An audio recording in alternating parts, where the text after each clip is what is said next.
جب حضور اکرم صلی اللہ تعالیٰ علیہ وسلم کا دور تھا ظاہری زندگی کا، اس وقت بیت المقدس پر عیسائیوں کا ہی قبضہ تھا. ہم یہ بتاتے ہیں عیسائیوں کا، لیکن عیسائیوں نے کہاں سے قبضہ کیا تھا؟ وہ تو یہودیوں سے حاصل کیا تھا. یہودیوں کو مارتے تھے.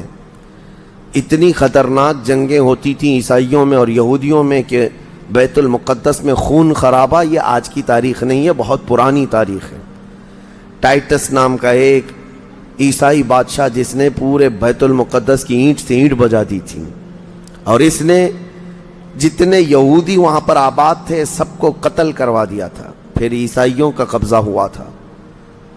کتنے بڑے بڑے عیسائی بادشاہ آئے اور انہوں نے وہاں پر سوائے ظلم کے اور کچھ نہیں کیا بیت المقدس میں. یہ تو ان کی تاریخ چلتی تھی عیسائیوں کی، یہودیوں کی. یہودیوں سے کئی مرتبہ بیت المقدس لے لیا گیا اور عیسائی جھنڈا وہاں لہرایا گیا. کئی 100 سال تک عیسائیوں نے یہودیوں کا داخلہ بھی بند کر رکھا تھا کہ کوئی یہودی پھٹکنے بھی نہ پائے. بیت المقدس تو چھوڑیں، یروشلم میں فلسطین میں کسی یہودی کی انٹری نہیں تھی. عیسائیوں کا جب غلبہ تھا تو یہ کئی زمانے تک چلتا رہا. اصل یہاں پر کیا تھا وہ میں آپ کو بتا دوں. یہ بیت المقدس کا مسئلہ آپ کو سمجھنا اس لیے بھی ضروری ہے کہ آج پوری دنیا میں یہ ایک سب سے بڑا ایشو کیوں ہے. اس کی بنیاد یہ ہے کہ حضرت آدم علیہ السلام کے بعد سے وہ جگہ مقدس تھی، فرشتوں کی تعمیر کی ہوئی. لیکن جب حضرت داؤد علیہ السلام تشریف لائے تو آپ نے، چونکہ آپ کی حکومت تھی اس وقت، آپ بادشاہ تھے، آپ نے ایک مسجد تعمیر کرنے کا حکم دیا. لیکن آپ کے زمانے میں وہ کام نہ ہو سکا تو اپنے بیٹے حضرت سلیمان علیہ السلام کو انہوں نے حکم دیا. سلیمان علیہ السلام بادشاہ بھی ہوئے اور داؤد علیہ السلام کی کرسی پر بھی فائز ہوئے، اور وہ نبی بھی تھے، رسول بھی تھے، امت بھی تھی آپ کی. اور سلیمان علیہ السلام کو تو اللہ تعالیٰ نے ایسی طاقت دی تھی کہ وہ ہواؤں پر بھی حکومت کرتے اور جنات پر بھی حکومت کرتے. تو سلیمان علیہ السلام نے کام شروع کیا. یہ وہ جگہ تھی جہاں موسیٰ علیہ السلام عبادت کیا کرتے تھے. اس جگہ پر سلیمان علیہ السلام نے ایک مسجد بنانے کا حکم دیا اور یہ جنات بنانا شروع کرتے ہیں. اس کا ذکر قرآن پاک میں بھی موجود ہے. حضرت سلیمان علیہ السلام نے جب پورا ڈیزائن دیا کہ اس طرح سے بننا ہے تو پھر جنات تعمیر کرتے رہے اور جنات اتنا خوف کھاتے تھے سلیمان علیہ السلام سے کہ وہ ایک لمحہ بھی حضرت سلیمان علیہ السلام سے غافل نہیں ہوتے یا حکم عدولی نہیں کرتے. ہوا یہ کہ کام ابھی کمپلیٹ نہیں ہوا تھا کہ سلیمان علیہ السلام کا انتقال ہوا تو جنات بھاگ جاتے. لیکن اللہ کی مصلحت، حضرت سلیمان علیہ السلام لکڑی لے کر یوں کھڑے رہتے تھے، اپنا عصا لے کر کے کھڑے رہتے تھے اور کام دیکھتے رہتے تھے. جب تک سلیمان علیہ السلام کھڑے ہیں تیزی سے جنات بڑے بڑے پتھر لاتے تعمیر کرتے رہتے تھے. انتقال ہوا سلیمان علیہ السلام کا اور آپ ایسے ہی کھڑے رہ گئے. آپ کے کھڑے کھڑے وفات ہوئی ہے. اور اس طرح سلیمان علیہ السلام کی وفات کو سالوں گزر گئے لیکن آپ وہاں سے ہٹے نہیں کیونکہ کام چل رہا تھا. قرآن میں ہے، اللہ تعالیٰ فرماتا ہے جب لکڑی کو دیمک کھا گئی، کتنے سال گزر گئے ہوں گے. حضرت سلیمان علیہ السلام یوں ہی کھڑے تھے. ارے عام دوسرے لوگوں کی موت تو چھوڑو، نیند میں کھڑا ہو کر کے دکھائے. وہ اللہ کے نبی تھے کہ انتقال کے بعد بھی وہ کھڑے رہے. روایتوں میں کئی سالوں تک، 10 سالوں تک آپ کھڑے رہے. اور اس کے بعد دیمک کھا گئی لکڑی کو تو لکڑی ٹوٹ گئی. تب سلیمان علیہ السلام زمین پر آ گرے. جنات اسی وقت جان گئے کہ یہ تو انتقال کر گئے ہیں. تب تک بیت المقدس کا کام کمپلیٹ ہو گیا تھا، جنات بھاگ گئے سب. یہ تعمیر، اس کو اصل میں بیت المقدس نہیں کہا جاتا تھا اس وقت، یہ ہیکل سلیمانی. یہ یہودیوں کے عقیدے کے اعتبار سے فرسٹ ٹیمپل ہے، پہلا مندر یا پہلی مسجد جو بھی ہے مقدس تھی. یہ ہیکل سلیمانی جو سلیمان علیہ السلام نے جنات سے بنایا تھا، اور سلیمان علیہ السلام کی کرسی جہاں لگتی تھی اس وقت حضرت سلیمان علیہ السلام نے جنات اور سرکش لوگوں سے اور جادوگر لوگوں سے سب چیزیں جادو کی چھین کر اپنی کرسی کے نیچے دفن کر دیا تھا. سب ختم کیا تھا کہ کوئی جادو ٹونا یہ سب چیزیں نہ ہو. کیونکہ یہودی جادو کے پیچھے بہت بھاگتے تھے، صرف جادو میں ہی دن رات۔ آپ نے سب دفن کیا اور اس کے بعد آپ کے انتقال کے بعد سالوں بیتے اور اسی طرح سے رہے۔ لیکن پھر یہ ہیکل سلیمانی کو ایک بادشاہ آیا جو عراق کا رہنے والا تھا، اس کی یہودیوں سے دشمنی تھی، اس نے ایسا حملہ کیا کہ پورے ہیکل کو توڑ ڈالا، یعنی جو جنات کا بنایا ہوا تھا اس کو مکمل طور سے مسمار کر دیا۔ ایک دیوار باقی رہ گئی، ایک دیوار باقی رہ گئی، جہاں جا کر کے آج یہ یہودی روتے ہیں، دیوار گریا اس کو کہتے ہیں۔ وہ اس زمانے کی ایک باقی رہ گئی، باقی پورا ہیکل گرا دیا۔ زمانہ بیت گیا، یہودی اس بات پر روتے رہے کہ ان کو مارا گیا، قتل کیا گیا۔ پھر عیسائیوں کا اس پر قبضہ رہا، پھر عیسائیوں سے یہودیوں نے ایک بار پھر حاصل کیا، پھر دوبارہ یہ ٹائٹس کے زمانے میں عیسائیوں نے مار کر کے پورے یہودیوں کو خون خون کر دیا، اور پھر بیت المقدس کچھ نہیں تھا، ایک دیوار تھی، ایک دوسری وہاں پر ایک چھوٹی سی عمارت بنائی گئی۔ اس عمارت کو یہ سیکنڈ ٹیمپل کہتے ہیں، سیکنڈ ٹیمپل، یہ دوسرا مندر، اور اسی کو عبادت گاہ بنا کر چلتے رہے۔ زمانہ بیتا، یہاں تک کہ حضور صلی اللہ تعالیٰ علیہ وسلم کی نبوت کا اعلان ہوا۔ پھر اس کے بعد 23 سال گزرے، پھر آپ کی وفات کے بعد صدیق اکبر کا زمانہ آیا، پھر سیدنا عمر فاروق کا زمانہ آیا۔ تقریباً یہ 26-28 ہجری کی بات ہے، حضرت عمر کے دور میں۔ پھر حضرت عمر فاروق کے دور میں جو فتوحات ہو رہی تھی، اسلام پھیلتا جا رہا تھا، تب صحابہ کے ایک لشکر کو حضرت عمر نے فلسطین بھی بھیجا، جس میں حضرت ابو عبیدہ بن جراح بھی تھے۔ تو ان صحابہ نے اس چھوٹے سے لشکر کو لے کر فلسطین کا معرکہ ایسا سر کیا کہ یہ عیسائی سب جان چکے تھے حالات کیا چل رہے ہیں، سیرنڈر ہو گئے اور کہا ہم جو ہے یہ بیت المقدس کی ساری چابیاں آپ کے حوالے کرتے ہیں، لیکن ایک شرط ہے کہ ہم آپ کے ہاتھ میں نہیں دیں گے بلکہ مسلمانوں کے امیر المومنین کے ہاتھ میں دیں گے، وہ آئیں ہمارے پاس۔ تو وہاں جو صحابہ تھے انہوں نے خط لکھ کر بھیجا حضرت عمر کو۔ حضرت عمر مدینے میں تھے، کہا ٹھیک ہے میں آ رہا ہوں۔ قبلہ اول مسلمانوں کے ہاتھ میں تھا، بیت المقدس آ رہا تھا۔ سیدنا عمر فاروق مدینے سے چل پڑے، ایک غلام کے ساتھ نکلے اور ایک سواری ہے، ایک خچر ہے، اور دونوں بھی کس انداز سے جا رہے ہیں، ایسا امیر المومنین جس کے رعب سے قیصر و کسریٰ کانپتے تھے، لڑائی کی کسی کے اندر مجال نہیں تھی۔ وہ ایک خچر کے سواری پر اتنا لمبا سفر طے کر رہے ہیں، وہ بھی غلام سے یہ طے کر رکھا ہے 1 میل میں بیٹھوں گا، 1 میل تو بیٹھنا، ہاں تو رسی پکڑ کے چلے گا 1 میل تک، اور اس کے بعد جب تو بیٹھے گا تو میں رسی پکڑ کے چلوں گا 1 میل تک۔ اس طرح سے تو سفر طے کیا۔ جب فلسطین پہنچ رہے تھے اور اس وقت لوگوں میں خبر تھی کہ امیر المومنین آ رہے ہیں، تو لوگ دیکھنے کے لیے شہر سے بھاگے بھاگے باہر آئے۔ اتفاق ایسا کہ اس وقت خچر گھوڑے پر بیٹھنے کی باری غلام کی تھی اور نکیل رسی حضرت عمر کے ہاتھ میں تھی۔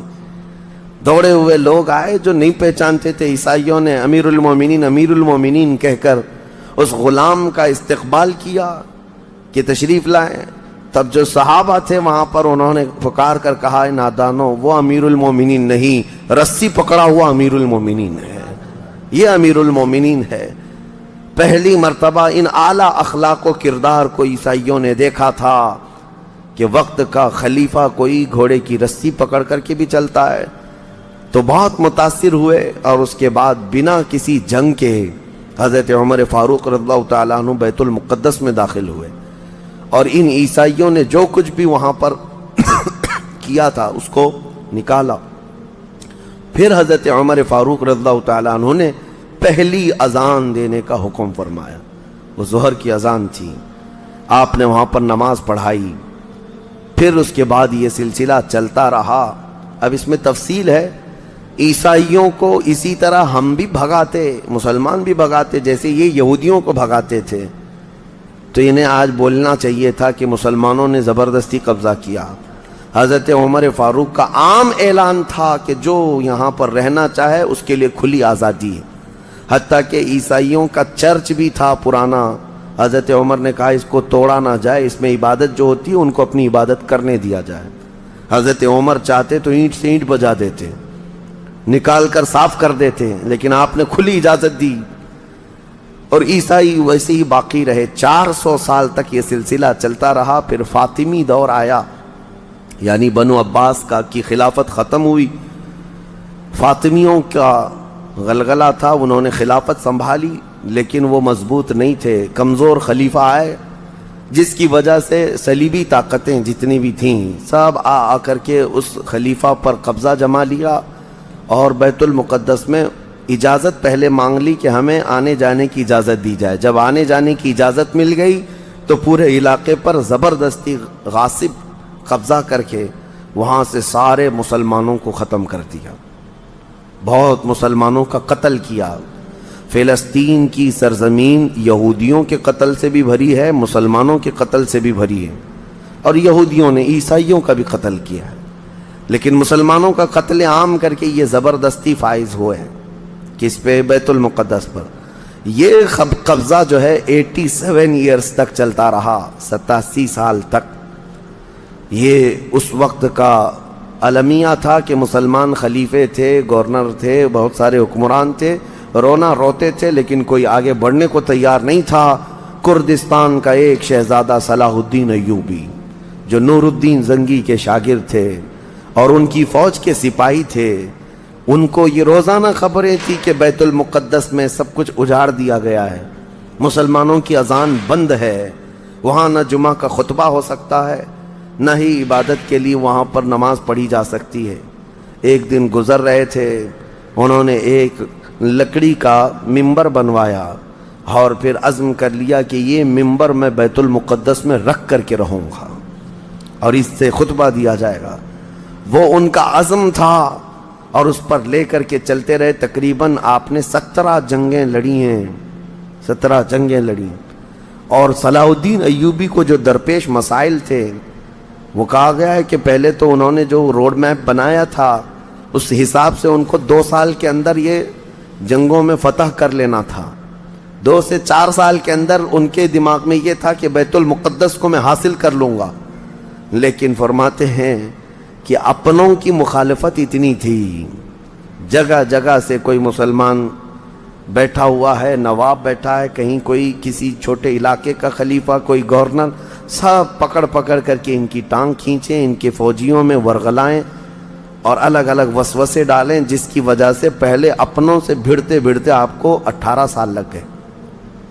بیت المقدس پھر پہنچے، صلیبیوں سے معرکہ آرائیاں ہوتی رہیں، پھر وہ 87 سال کے بعد صلاح الدین ایوبی نے دوبارہ بیت المقدس کو ان عیسائیوں سے پاک کیا، اور آپ نے وہ ممبر وہاں پر لگایا اور تاریخی خطبہ عطا کیا تھا۔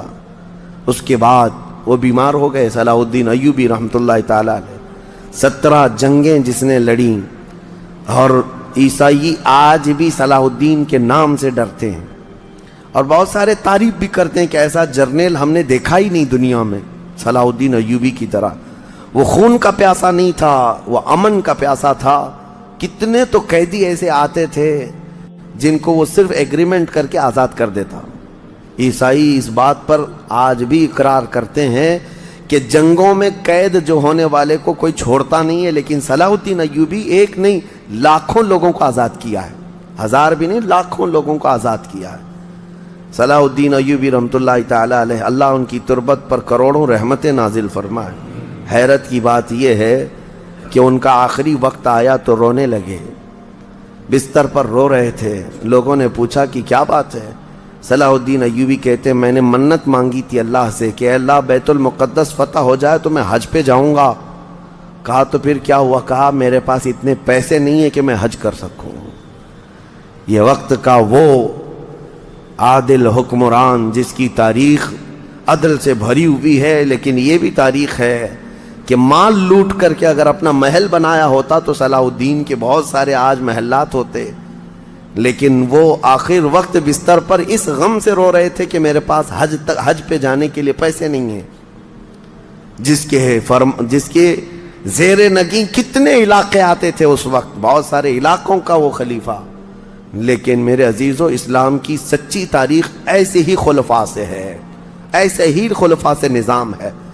پھر یہ زمانہ چلتا رہا، تقریباً 800 سال گزر گئے، 1921 آیا، 1921، یہ جو گزری ہوئی سینچری ہے ابھی ہماری، یہ فرسٹ ورلڈ وار جب ہوئی، پہلی جنگ عظیم، اس جنگ کے دوران یہودیوں نے زبردستی اجازت مانگی برطانیہ کو ثالث بنا کر کے، کیونکہ جب ترکی کی حکومت ختم ہو گئی، جس کو خلافت عثمانیہ کہا جاتا ہے، جب وہ کمزور ہو کر گر گئی، کیونکہ ان کا دبدبہ تھا، یہ آخری خلافت ہے جو زمین پر تھی، اگرچہ خلافت کے نام سے جو مشہور رہی، تو حضور صلی اللہ تعالیٰ علیہ وسلم کی وفات کے بعد سے لے کر یہ ترکی کی خلافت عثمانیہ تک اس روئے زمین پر خلیفہ ہر زمانے میں کوئی نہ کوئی رہا، لیکن 1921 سے لے کر 1921 سے لے کر اب کا زمانہ آ گیا 2023،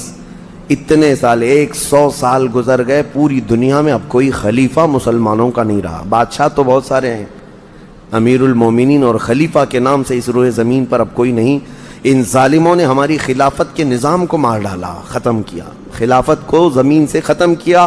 اب لوگوں کو نیا لگتا ہے کہ خلافت کا مطلب کیا ہے۔ خلافت ایک نظام ہے، پورا نظام ہے۔ جب ڈیموکریسی ایک نظام ہے، کمیونزم ایک نظام ہے، تو اسی طرح سے خلافت جو ہے میرے مصطفیٰ کے نظام کا نام ہے۔ جب یہ ختم ہوا تو پھر 1921 میں یہودی جگہ جگہ سے جو مارے گئے تھے، اس وقت جرمن سے بھگائے جا رہے تھے، جینوسائیڈ کیا گیا تھا یہودیوں کا، جرمن میں مارا جا رہا تھا، تو ان کے اوپر دنیا والوں نے چنتک بیٹھک جس کو کہتے ہیں رحم کرنے کا، کئی مرتبہ بیٹھکیں ہوئی، بڑے بڑے لوگوں نے کہا یہودی پوری دنیا میں مارے جا رہے ہیں اور یہ مظلوم ہیں، ان کو کہیں پناہ دی جائے۔ پناہ دینے کے لیے جب بات آئی تو فلسطین کا ایک چھوٹا سا علاقہ 4000 یہودیوں کو رہنے کی اجازت دی گئی۔ 1921 سے 4000 یہودیوں کو رہنے کی اجازت دی گئی، اور پھر جب وہ 4000 یہودی رہے تو بڑھتے بڑھتے دنیا بھر سے لوگ ہجرت کر کے یہودی وہاں جاتے رہے، اور تقریباً 1948 1947 1947 جب ہمارے ہاں آزادی کا مسئلہ چل رہا تھا، تب تک یہودی جو ہے لاکھوں کی تعداد میں وہاں جمع ہو چکے تھے، اور جمع ہو کر کے ان لوگوں نے، اور اسی وقت ہٹلر کا دور بھی ختم ہوا تھا، اور ہٹلر نے ان کو بہت مارا تھا، جس کو ہولوکاسٹ کہا جاتا ہے، اور بہت زیادہ ظلم کیا تھا۔ تو یہ سب بھاگ کر کے فلسطین میں جمع ہوئے، اور پھر ایک ایگریمنٹ سائن کروا لیا گیا دنیا کی بڑی بڑی طاقتوں سے کہ یہ اسرائیل ایک کنٹری ہے۔ فلسطین کو 2 حصوں میں بانٹ دیا گیا، آدھا عربوں میں، آدھا یہودیوں میں، فلسطین کے 2 حصے کر دیے، تو آدھا یہودیوں کو ملا تو ٹھیک ہے، لیکن اس کے غصے میں عربوں میں جنگ شروع ہوئی۔ 1948 کے بعد پھر جنگوں کا آغاز ہو گیا، جارڈن، سیریا، مصر، ان لوگوں نے اس اسرائیل کے ساتھ، انہوں نے نئی کنٹری کا نام اسرائیل رکھا تھا، جنگ کیا۔ جب جنگ کرتے رہے، اسرائیل اپنے پیر پھیلاتا رہا اور آگے بڑھتا رہا، کیونکہ اس وقت ان عربوں کے اندر یا جدید ہتھیار نہیں تھے۔ اسرائیل کو فلی طور پر امریکہ کا سپورٹ تھا، UK کا سپورٹ تھا، یورپ کا سپورٹ تھا۔ ان تینوں ملکوں کے ساتھ بڑی خوفناک جنگوں میں ان کو پیچھے ڈھکیل دیا گیا، بلکہ جو صحرائے سینا تھا مصر کا، وہ بھی اسرائیل نے قبضہ کر لیا۔ طور سینا جس کو کہتے ہیں، کوہ طور، وہ بھی ان کے لیے مقدس تھا، وہ بھی حاصل کر لیا۔ پھر اس کے بعد دوسری جنگ بھی ہوئی تھی مصر کی، تب مصر نے وہ علاقہ واپس لیا اور اسرائیل کو سمیٹنے کی کوشش کرتے رہے۔ 3 بڑی جنگوں میں ہوا یہ کہ جب جنگ ہوتی رہی، اسرائیل پھیلتا رہا۔ پھر 1978 کے قریب یا 75 کے آس پاس اسرائیل نے پورے طور پر فلسطین کا کنٹرول اپنے ہاتھ میں لے لیا، جس میں بیت المقدس بھی چلا گیا۔ یہ ہے تاریخ میں آدم علیہ السلام کے زمانے سے لے کر یہاں تک کی بتا رہا ہوں، مختصر جھلکیاں۔ اس کے بعد سے یہودیوں نے بیت المقدس کا کنٹرول اپنے ہاتھ میں لیا، حالانکہ UN کا یہ فیصلہ ہے کہ پورے اسرائیل کو یہ خاص طور پر تنبیہ کی گئی ہے کہ صرف مسجد اقصی جو بیت المقدس ہے، اس کا کنٹرول اور اس کا مینجمنٹ اس کے انتظامات یہودیوں کے ہاتھ میں بھی نہیں رہیں گے اور وہاں کے فلسطینی مسلمانوں کے ہاتھ میں بھی نہیں رہیں گے، یہ جارڈن کی حکومت کو دیا گیا ہے۔ جارڈن کی حکومت جس کو کسٹوڈین آف یہ کہا جاتا ہے بیت المقدس، وہ اس کے انتظام دیکھتی ہے، لیکن برائے نام ہے یہودیوں نے دھجیاں اڑا رکھی ہیں پورے دنیا بھر کے قوانین کی۔ جہاں جہاں ان کو پابندی تھی کہ یہاں نئے گھر نہیں بنائیں گے، ابھی 3-4 سال پہلے انہوں نے پورے مسلمانوں کے محلے کو ختم کر کے 200 گھر بنائے، یہودیوں کو آباد کیا۔ برسوں سے یہاں جو مسلمان تھے، ابھی آپ جا کر کے کبھی دیکھیں یروشلم، بیت الحم، جو بیت المقدس کے آس پاس کے علاقے، رام اللہ، 40 سال 45 سال ہو گئے دکانوں کو تالے لگے ہوئے ہیں، جالے لگے ہوئے ہیں، لیکن کھولنے کی اجازت نہیں ہے۔ اتنے پرانے وقت سے دکانیں بند ہیں، کہا کہ نہیں، یہودیوں کی طرف سے کوئی یہاں پر کھولنے کی اجازت نہیں ہے، مسلمانوں کے نام پر۔ اور اللہ کا فضل تو دیکھیں، وہ مسلمان کیسے جگرے والے لوگ ہیں، میں نے اپنی آنکھوں سے دیکھا ہے۔ ہر جگہ کی طبیعت کے اعتبار سے اللہ تعالیٰ مخلوق پیدا کیا ہے۔ ان ظالم غاصب اسرائیلیوں کو ہم نے دیکھا، یہ بندوق تانے بیت المقدس کے ہر دروازے پر کھڑے رہتے ہیں، اور مسلمانوں کا فلسطینی 8 سال کا بچہ آتا ہے، اس کی نال یوں پھینک کر کے مسجد میں اندر جاتا ہے، نماز پڑھتا ہے، پھر نکلتا ہے، اور وہ فوجی دیکھتا رہ جاتا ہے، کچھ نہیں کرتا۔ بسا اوقات گولیوں سے برساتے ہیں۔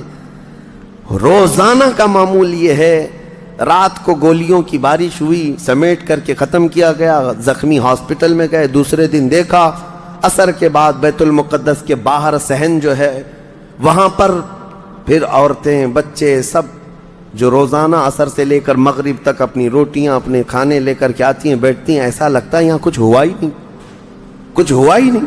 مائیں بچوں کو بچپن سے یہ چیز ڈال دیتی ہیں کہ بیٹا اگر تو ابھی گھر سے گیا نماز کے لیے تو ہمیں یہ یقین نہیں ہوتا کہ تیرا جسم آئے گا کہ تیری لاش آئے گی۔ ہر ماں کا یہ وہاں پر جذبہ ہے، اور یہ حدیث پاک میں موجود ہے۔ میرے آقا صلی اللہ علیہ وسلم نے فرمایا، لا تزال طائفۃ من امتی، میری امت میں سے ایک جماعت ایسی رہے گی جو قیامت تک حق کے لیے لڑتی رہے گی، اور اللہ ان کا ناصر و مددگار ہوگا۔ بیت المقدس کی یہ تاریخ آج، بیت المقدس کو انہوں نے خون میں نہلا رکھا ہے، یہودیوں کا زبردستی اس پر قبضہ ہے۔ اب یہ چاہتے کیا ہیں، یہ بھی میں آپ کو بتا دوں، یہ چاہتے ہیں کہ یہ مسجد اقصی جو تعمیر ہوئی یہ حضرت عمر کے حکم سے ہوئی، پھر اموی خلفاء جب آئے، خلیفہ ولید بن عبد الملک، اس نے پوری مسجد بنوائی، اور یہ جو پیلا گنبد آپ دیکھتے ہیں قبۃ الصخرہ، جو مسجد اقصی سے جس کو مشہور کیا گیا ہے، یہ قبۃ الصخرہ ہے، ڈوم آف راک جس کو کہتے ہیں، یہ اصل اس سے لگی ہوئی ہے بیت المقدس کی مسجد پرانی، اس کو شو نہیں کرتے، اس کو یہ گھرا کر کے، اس کو پورا زمین بوس کر کے 3rd ٹیمپل بنانے کا پلان ہے۔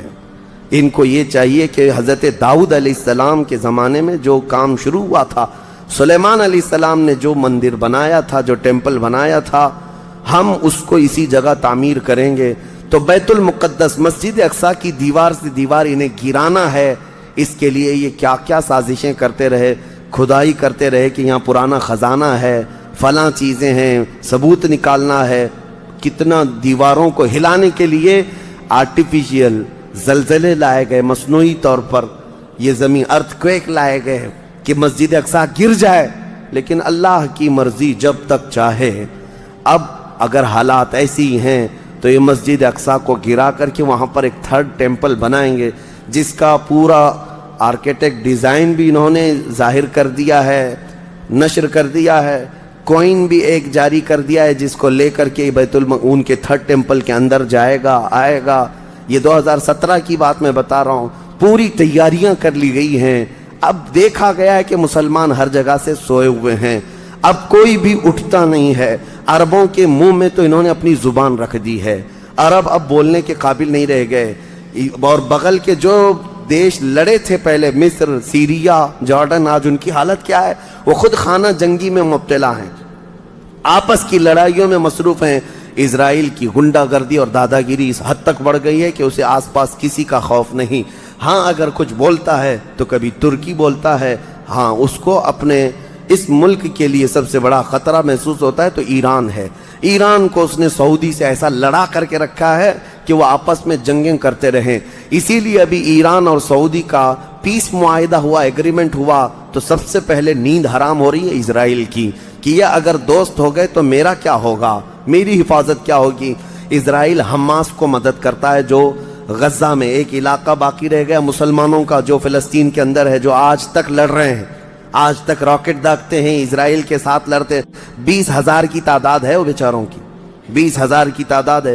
اب یہ تاریخ اس طرح سے بتائی جاتی ہے، نیوز اس طرح کی ہے، اسے حماس کو اسرائیل مدد کرتا ہے، فلاں مدد کرتا ہے، جو بھی مدد کرتا ہو ہمیں اس سے وہ نہیں، لیکن ایک حق جماعت قیامت تک حق پر قائم رہے گی اور بیت المقدس کے لیے لڑتی رہے گی۔ پھر وہ دن آئے گا جب میرے آقا صلی اللہ تعالیٰ علیہ وسلم کی حدیث پاک ہے، خراسان سے ایک جماعت نکلے گی، خراسان سے ایک جماعت نکلے گی۔ خراسان پہلے کے دور میں رشیا کا کچھ حصہ، افغانستان کا کچھ حصہ، ایران کا کچھ حصہ، ایک پورا بڑا نقشہ ہے، اس کو پرانا خراسان آپ دیکھیں گے۔ خراسان سے ایک جماعت نکلے گی، ان کے ہاتھ میں کالے جھنڈے ہوں گے۔ میرے آقا نے فرمایا وہ اتنی تیزی سے نکلیں گے کہ دنیا کی بڑی سی بڑی طاقت ان کا راستہ نہیں روک سکے گی، اور وہ سیدھے جھنڈے لے جا کر کے بیت المقدس میں نصب کریں گے، اور پھر اسلام کا پرچم وہاں سے بلند کیا جائے گا۔ یہ قیامت کے قریب ہونا ہے۔ اب میں اس بات پر اپنی گفتگو ختم کرتا ہوں۔ دعائیں تو ہیں کہ اللہ تعالیٰ بیت المقدس کو آزاد کرے، لیکن یہودی جتنے دن ناچتے رہیں گے، دندناتے رہیں گے، ایک دن آنا ہے دنیا اوپر سے نیچے ہو جائے، نیچے سے اوپر ہو جائے، مگر میرے مصطفیٰ کا فرمان ہو کر رہے گا انشاءاللہ، اور غلبہ اسلام آ کر رہے گا۔ آج یوم القدس کے طور پر پوری دنیا میں یہ بات منائی جا رہی ہے۔ میں بچوں میں یہ انفارمیشن نقل کرنا چاہتا ہوں کہ بچوں یاد رکھو ہمارا بیت المقدس سے کیا رشتہ ہے، ہمارا کیا تعلق ہے، اور ہمارے لیے وہ کتنی عظمت والی جگہ ہے۔ اس لیے کہ آپ ہندوستان میں ہیں، دور دراز ہیں، کہیں پر بھی ہیں، لیکن روحانی رشتہ تمہارا جب مدینے سے جڑا ہے تو مدینے کے آقا کے فرمان سے بھی جڑا ہوا ہے۔ اللہ کریم ہم سب کو بیت المقدس کے محافظین میں شامل فرمائے۔ قیامت کے قریب امام مہدی کی فوج میں اللہ تعالی ہمارا شمول فرمائے۔ کریم خدا بیت المقدس کو تو آزاد فرما دے، یہودیوں کے چنگل سے اسے آزاد کر دے۔